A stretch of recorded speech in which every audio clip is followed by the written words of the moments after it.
I'm quite sure the Turkish government will support this strike, particularly the fact that it was specifically targeted against the chemical weapons facilities of the Syrian government. Erdogan said after the Duma attack on the 7th of April that chemical weapons attacks were, quote, the greatest crime against humanity. He also said, I curse those who committed this massacre. I think the only thing that could turn Turks against this strike would be if large numbers of civilians were killed. One of the three targets, you note, was a scientific research center in Damascus. The other two targets were west of Homs, a less inhabited area. But so far, I haven't seen reports of civilian casualties. And how must this strike be followed through for it to be different from the American strike last year? Yes, I think this is a very important point.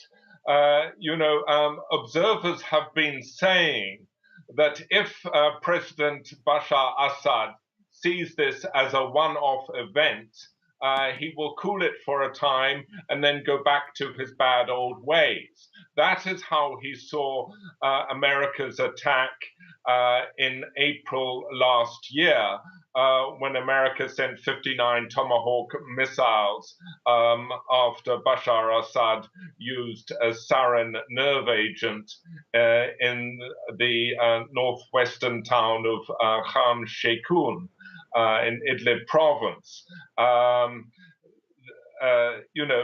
For a time, Assad did cool it on sarin gas, but he continued to bomb his own people with chlorine gas. And then in Duma, early this month, he seems to have gone back to chlorine gas and a nerve agent, which is what has precipitated this morning's reaction. I think the US Defense Secretary Jim Mattis saying that this morning's attack was a one-time shot might well undermine its effectiveness, making Assad believe that if he adjusts his tactics in the short term, he can return to his bad old ways later. I think this attack has to be followed through this time if Assad is to get the message that he can never get away with chemical weapons again.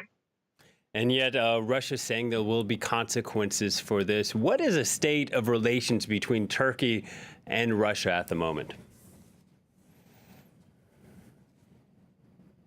Well, Turkey is in the inferior position vis-a-vis Moscow because it depends on Russia for so many important trading arrangements. For instance, Turkey gets more than half of its natural gas from Russia. I think it gets 30% of its coal.